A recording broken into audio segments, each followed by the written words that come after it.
ایک نیک دل شخص ایک گاؤں میں رہتا تھا۔ وہ ہمیشہ دوسروں کی مدد کرتا اور اللہ پر بھروسہ رکھتا۔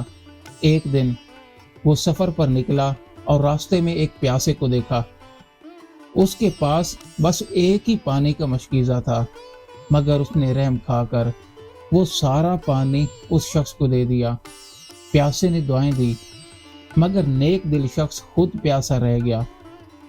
وہ چلتا رہا، یہاں تک کہ بے ہوش ہو کر گر گیا۔ کچھ دیر کے بعد ایک قافلہ وہاں سے گزرا۔ قافلے والوں نے اسے اٹھایا، پانی پلایا اور اپنے ساتھ لے گئے۔ جب وہ قافلے کے ساتھ ایک شہر میں پہنچا تو معلوم ہوا کہ وہاں کے بادشاہ کو ایک قابل اعتماد مشیر کی ضرورت ہے۔ قافلے کے لوگوں نے بادشاہ کو بتایا کہ یہ شخص نیک اور سچا ہے۔ بادشاہ نے اسے آزمایا اور پھر اپنا وزیر بنا لیا۔